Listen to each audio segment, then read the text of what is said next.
Well, there's a fight brewing. It's been brewing for quite some time. I'm sure you've heard all about it from different perspectives and points of view. The Censorship Industrial Complex, as it's now been so called, of course, in reference to Eisenhower's warnings about the military industrial complex. We're seeing this coming together, this binding together, you could almost say this fascia or fascism, if you wanted to be a little bit cheeky, of government and corporations seeking to censor. Now, this is not some wild, harebrained conspiracy theory about what might happen in the future. We have the receipts to show that it's actually already been happening. And I'm joined right now by regular contributor to the Aussie Wire, Rebekah Barnett. Thank you so much for coming on the Aussie Wire once again. Thanks for having me. Now, you've done some outstanding work on your blog, Rebekah Barnett, news.rebekahbarnett.com.au. We'll put the link in the description of this video, and we'll link to some of your blogs directly so that people can follow up on this story and see the work that you've done. Can you describe for us, when people mention the censorship industrial complex, what are we referring to here?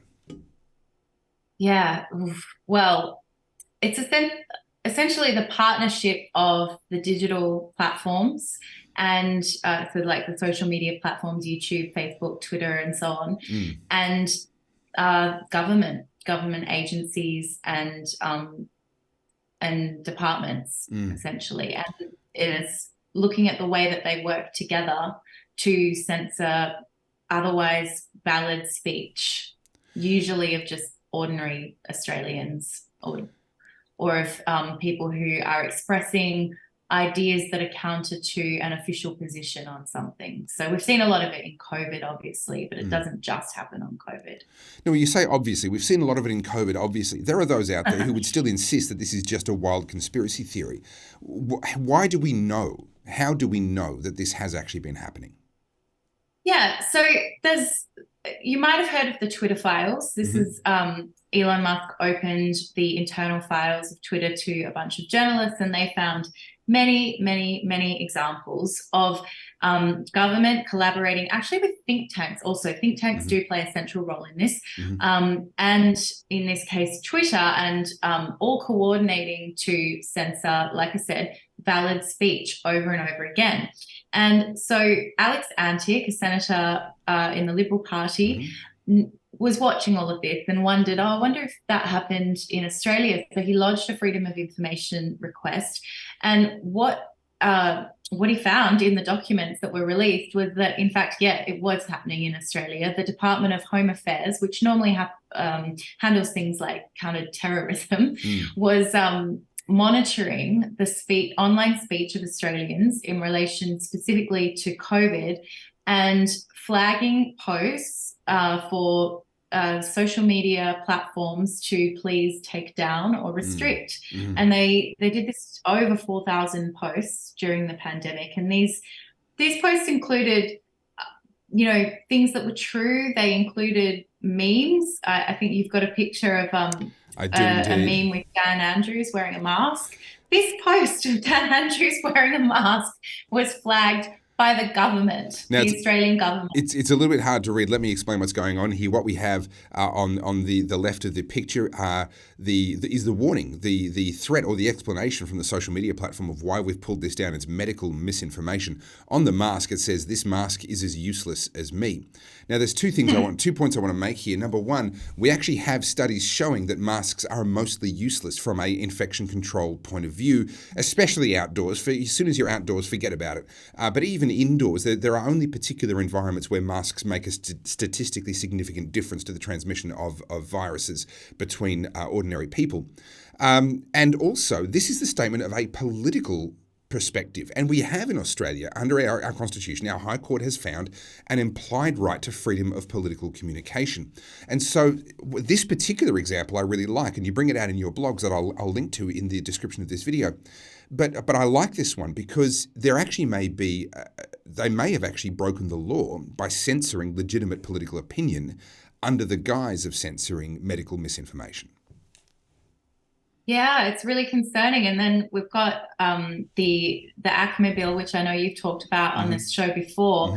And, ACMA says, oh, no, we're not going to censor political expression in good faith. That's not what this bill is about. But what we see from FOI documents is that Australian government departments have previously censored valid political expression before. Mm. So, how do we know that this government department's going to do differently when we've seen other government departments do exactly what ACMA is saying they won't do? It's like the left hand doesn't know what the right hand's doing. Or maybe the left hand does, and they both quite like the fact that they're doing it. I'll give you another example, and that being the court case against the United Australia Party brought by the Australian Electoral Commission over the allegation that the authorisation statement on some of their posters was in font size that was too small.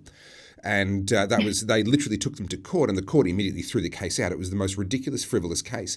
The Australian Electoral Commission took action against me because prior to me actually choosing to run as a senator for the Liberal Democratic Party, as it was then, now the Libertarian Party, I'd actually released a video that simply explained how preferential voting worked. I had tubs with marbles in front of me. And then once I announced that I was running, they came to me and said, you have to take that down because it doesn't have an authorisation statement on it. I'm like, I made it when I wasn't running. I don't only mention my own political party that I'm running for. I actually mentioned a raft of different parties in a positive manner in that video. It wasn't a campaign piece for any one particular political party, but I was potentially going to find myself criminally sanctioned and certainly very hefty fines if I didn't comply. Same as a UAP. Take down those posters because the font size isn't big enough, or else you face criminal sanction. You face fines. But they didn't do it to other parties that had similar font sizes on their posters. There is a real problem here. It's referred to by some people as the swamp, but creating these new ACMA powers, this new censorship industrial complex, just seems to me to be creating even more opportunities for people just to tilt the scales a little bit, just by enforcing on these people and ignoring those people. These sorts of opportunities, very, very, very concerning. What do we know in terms of the situation in Australia? We know, thanks to Senator Alex Antic from South Australia, a Liberal senator, that this has happened in the past. Do we have any information or any indication of where things are at right now? Do we know what ongoing activities there may or may not be from the government? No, we don't. I know that the Department of Home Affairs monitoring COVID speech, that has come to an end. They only had the budget to do that until the end of June this year. Okay. So that stopped. But the Department of Health was doing it too, and we don't know if they're still doing it. The E-Safety Commission is keeping an eye on anything that's, hate related. Now, I do want to say a caveat. They do a lot of really good and necessary work, keeping child abuse content offline and revenge porn and the like. So that's all necessary moderation. But, the grey area, probably on the edge of their purview, is this, hate speech where we're in the culture war land, I guess. So they were in the news for flagging a tweet on breastfeeding. A breastfeeding advocate had tweeted that men can't breastfeed in response to a man tweeting about breastfeeding. So, two democratically valid views that should be able to be said and contested out in the public discourse. But the E-Safety Commission is a bit different to what the Department of Home Affairs and the Department of Health were doing. They were actively monitoring the speech online or the content online, whereas the E-Safety Commission responds to reports. So if someone lodges a report and says, I feel bullied or this was hateful, then the E-Safety Commission responds to that. And what they did in this breastfeeding tweet case was that they sent Twitter a notice and said that this tweet has violated Australian law and you have to take it down.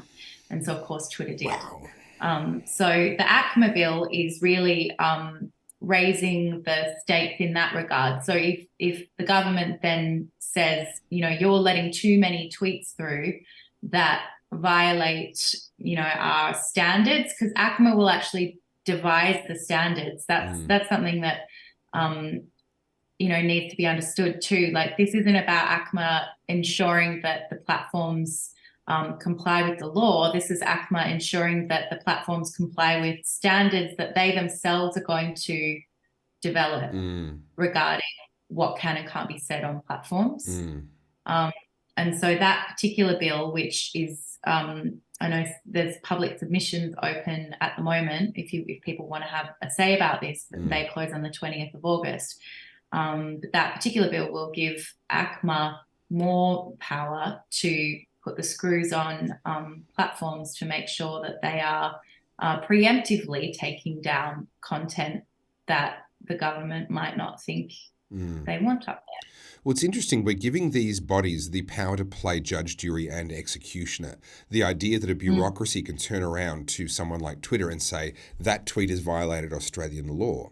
I find that a curious idea, given that hasn't been contested in a court of law. No judge has handed down a criminal finding, a finding of criminality against the person that posted that tweet. To declare someone to be a lawbreaker without them having gone through due process, I do wonder whether there's a legal trap there that these bodies may be getting themselves into by de facto acting as a judicial system in these matters of speech.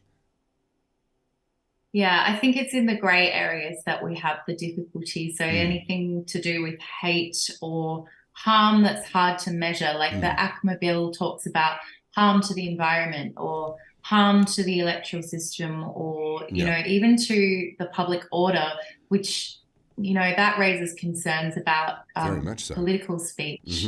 And I did go back to the department on that and said, you know, doesn't this threaten the right to protest or the right to political speech? And they said, no, we are trying to balance the implied right to speech, because we're not Australia. We don't have a First Amendment, you know, to protect speech. We have what's called an implied right to freedom of speech and freedom of political expression. And they did say that we want to protect that, but you know, as we've said before, we have seen that, you know, given the way that the government has previously behaved in flagging true information, vaccine injury, people sharing their vaccine injuries, the Department of Health actually asked, this is documented in an FOI, that the Department of Health asked for Facebook to take down a Facebook group where people were just sharing their injuries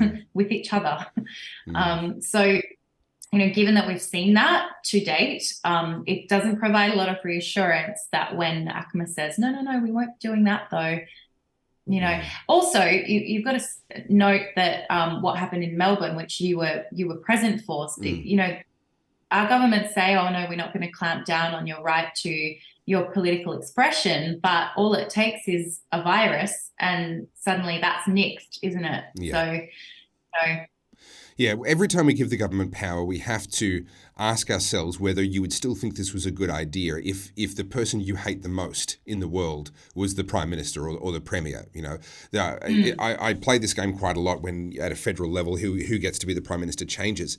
And when John Howard was in and he was giving himself more powers, whether it was around immigration or around various other things, I would ask, you know, those that were championing that and saying, yes, you know, go do it. I'd say, well, would you still say the same thing if Kim Beazley had that power? Because he was the opposition leader at the time.